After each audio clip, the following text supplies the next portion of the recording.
వరంగల్ జిల్లా నర్సంపేట ఎమ్మెల్యే దొంతి మాధవరెడ్డి దిష్టిబొమ్మని కొండాపూర్ గ్రామస్తులు దహనం చేశారు. శవయాత్ర నిర్వహించి మరీ ఎమ్మెల్యే దిష్టిబొమ్మ దహనం చేశారు.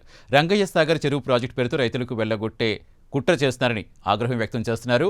ప్రాజెక్టు నిర్మిస్తే 7 గ్రామ రైతులు నష్టపోతామని ఆవేదన చెందారు. ప్రాజెక్టు పనులు విరమించుకోకపోతే తగిన గుణపాఠం చెప్తామని హెచ్చరించారు.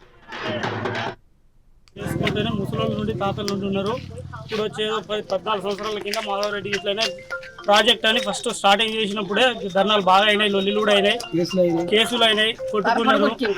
అంత కారం పొడి ఇట్లా అంత బాగా ఎత్తుండే ధర్నా అయింది. అప్పుడు కూడా సర్వే అని చెప్పిండు, ఏదో అన్నారు, కొలత పెట్టుకున్నారు. అంత అయిపోయినాకనే దాన్ని రిడిజన్ చేయడం వల్ల కూడా కొంత నయమే జరిగింది. మాకు కూడా ఈ 5-6 ఊర్లు గోవిందాపురం, పల్లి, ఎర్రజోతండ, గోవిందపూర్, లచ్చితండ ఈ గ్రామాలకు కూడా ముంపు ప్రాంతం అని మొత్తం 2300 ఎకరాలకు రిజర్వాయర్ 1 TMC అని వాటర్ చేయడానికి ఇప్పుడు వచ్చిన వాటర్ కూడా ఖానాపూర్ పారుతుంది. ఎందుకంటే పాకల ద్వారా ఖానాపూర్ పోతున్నాయి ఆల్రెడీ నీళ్లు కూడా, దానికి కూడా పోతున్న దానికి కూడా ఖానాపూర్ అంటా ఉంది. ఇప్పుడు దుగండికి కూడా కెనాల్ ఇచ్చిండు ఆల్రెడీ.